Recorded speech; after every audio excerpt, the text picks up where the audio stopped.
Why warm up when all you're doing is thinking about stuff, talking about stuff, jotting ideas down? Well, um, movement, change, difference, going from one situation to another situation, having a transition into it, it's helpful. Your mileage may vary, but I've found that things like a warm up for myself or when I'm working with a group, and especially when I'm working with a group. So let's say you're doing some facilitation of a meeting, and especially if that meeting involves getting the ideas out of everyone and, causing some kind of collection of those ideas. I like this kind of activity because it lowers the risk of doing just that, because people sharing their ideas can get all caught up in status and, you know wherever a person sits in a status hierarchy, they may expect to either, dictate all the ideas, or they may expect to not have any that get collected and combined into, what informs what to do next. So something like this takes all that day-to-day risk of however an organization operates, however a team operates, and it just says, you know, let's do this other thing instead. Let's play a little activity. And that doesn't always fit in different cultures, but like that's a sign, right? So how can you make this seem appealing? The idea of warming up, the idea of getting ready, it is a worthy endeavor in and of itself. And then, folks along for the ride, you get to, host an experience for them. I call this Doodle Creatures Have Needs. And it's something that I've facilitated for many years, and it works very well. I've had I've had it requested by my kids as an activity at their birthday parties, and of course, I've done this in professional environments many times. And what is interesting is it takes a little sprinkle of, hey, let's do a serious warm up before we do this next serious work, and then surprises people with fun. And then that fun is actually picking from a few different sets of cards, and it all what happens is it's the magic of like what happens in the deck of cards.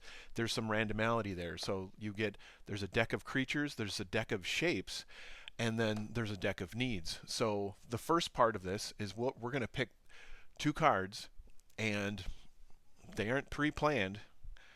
um, but I have, let's see, creature and shapes, right? Here's a deck of each, and let's see what we get here. These are prototype decks; they are not retail. I printed them on cardstock. Let's see. Let's pick a shape, and then we're going to pick a creature. No idea. Let's just grab from there. All right. So our creature is a chomphin, and our shape is round, also square. And the idea is to take these, and everyone's got their own learning style. Everyone has their own approach to doing a thing. Um, you, as someone who's facilitating, probably have a lot of experience of doing like, well, okay, yes, and I have a prompt, I have a constraint, I'm going to work with it. But maybe not everyone in the room has that comfort. And here you get to take all that, hopefully most of that stress out of the context, and instead of saying like, now you are being assigned an official thing at your official job, you must think officially and do all the things that you stress about for that.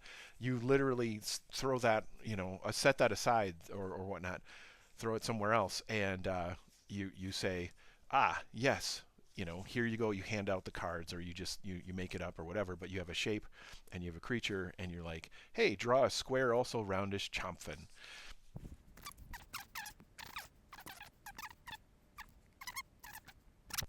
So I drew a square, also roundish chomphin. Right? Got some big chompers, and they've got the rounded corners. But then what? Right? So I drew that, and now I'm going to get another card because the game is called Doodle Creatures Have Needs. Pull right from the top of this one. Oh, all right, here we go. This is the need. Has a tough time with string reeling when kite flying. Interesting. So here we go. Low risk all the way, right?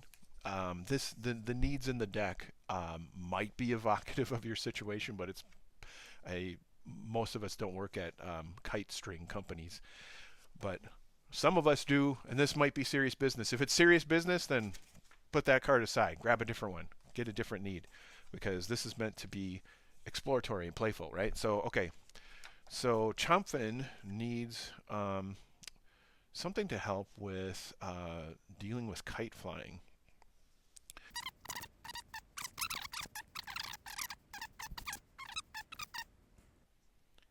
Here we go. We got a little robot. What's funny is I suppose you could handle a lot of needs with a little robot, but then let's say the little robots run out of batteries. There is a large crank, maybe two sizes of crank, two types even, on either side. So you got a round crank and